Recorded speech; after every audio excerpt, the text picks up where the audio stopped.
D'après les études menées par la Fondation Abbé Pierre, on compte en France 14 millions de personnes affectées à des degrés divers par le mal-logement. C'est une personne sur 5. Près d'1 million d'entre elles sont privées de logement personnel, sans domicile, hébergées de manière contrainte chez des tiers ou vivant dans des habitations de fortune. Le mal-logement, c'est aussi être privé de confort, vivre sans eau courante, douche ou WC intérieur, avoir froid dans son logement, vivre dans un logement surpeuplé, dans un logement insalubre ou non prévu pour l'habitation, devoir payer un loyer bien au-dessus de ses moyens ou ne plus pouvoir le payer du tout, faire face à une procédure d'expulsion ou à l'absence de bail locatif. Il est difficile de quantifier précisément toutes les situations de mal-logement. On sait d'après l'INSEE que dans la région Auvergne-Rhône-Alpes, environ 14 000 personnes étaient sans abri en 2013. C'est l'équivalent de la population de la ville d'Aubenas. D'après l'enquête de la DIAL, plus de 1000 personnes vivaient dans des squats ou bidonvilles en 2018 dans la région. Le mal-logement recouvre donc une multitude de situations et concerne des personnes au profil très divers. Mais comment en arrive-t-on là ?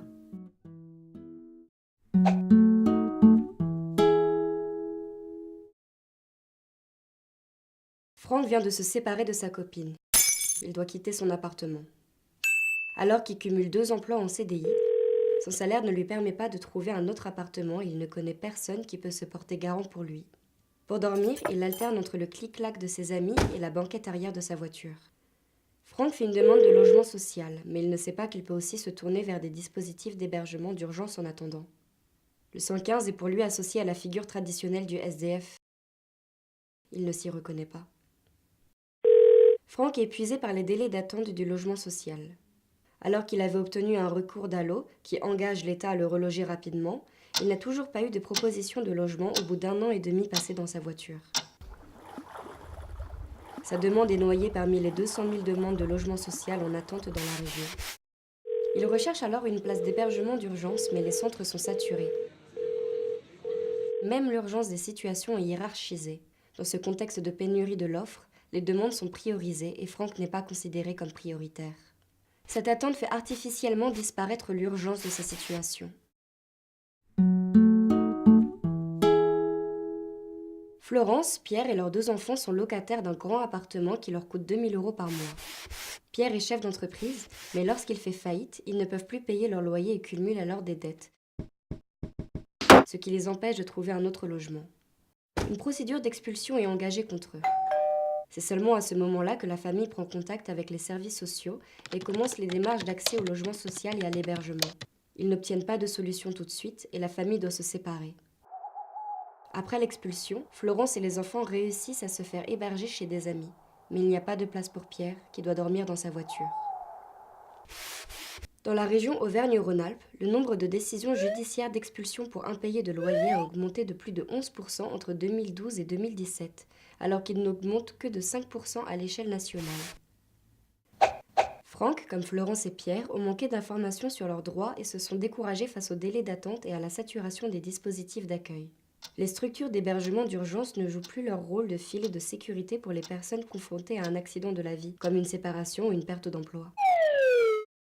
L'hébergement chez des connaissances constitue alors la variable d'ajustement invisible du manque d'offres, de logement et d'hébergement.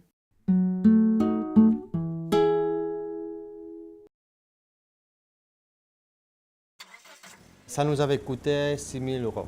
On venait d'Albanie, on devait s'arrêter en Angleterre.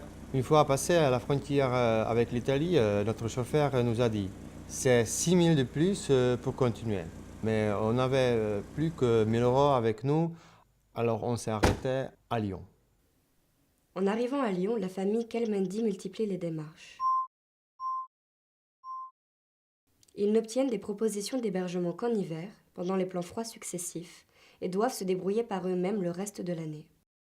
Pour éviter d'être à la rue entre avril et décembre, la famille est contrainte de se tourner vers des marchands de sommeil, qui leur louent très cher des logements bien souvent insalubres ou impropres à l'habitation, comme des caves ou garages, sans aucun contrat ou bail pour les protéger.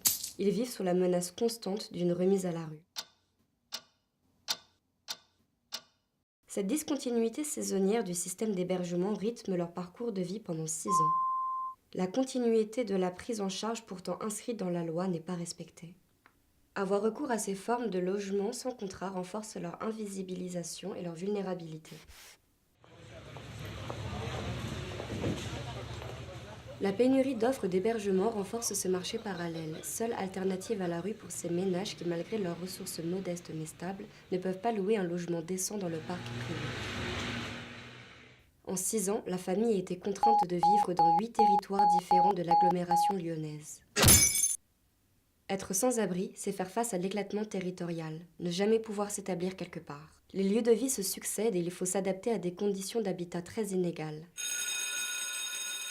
Même si leurs 2 enfants ont toujours été scolarisés dans la même école, cette multiplication de leurs lieux de vie accroît leur vulnérabilité car il leur est difficile de s'ancrer dans un quartier et d'y développer un tissu social.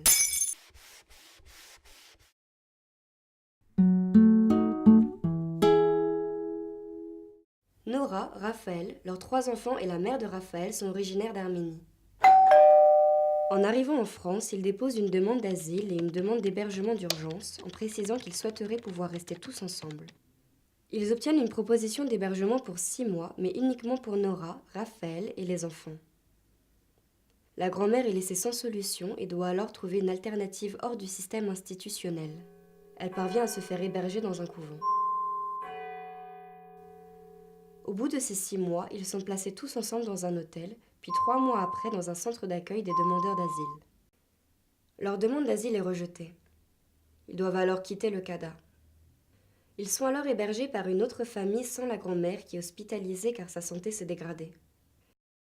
Ils multiplient les démarches et les appels au 115 pendant 4 mois jusqu'à obtenir une place dans un hôtel, mais sans la grand-mère qui passe de l'hôpital à un foyer médicalisé. La demande de cette famille n'est pourtant pas si atypique. Le souhait de vivre avec un grand-parent concerne un grand nombre de familles, mais la rigidité du système d'hébergement rend difficile la prise en compte de ce souhait. Cela aboutit à une situation paradoxale. La grand-mère est placée dans un foyer médicalisé très onéreux pour la collectivité alors que la famille pouvait et souhaitait s'occuper d'elle. Le parcours de la famille illustre l'inadaptation des dispositifs institutionnels aux demandes qui sortent des parcours types. Ces 4 parcours illustrent le manque de solutions à la fois pérennes et satisfaisantes pour répondre aux besoins des gens en situation de mal logement.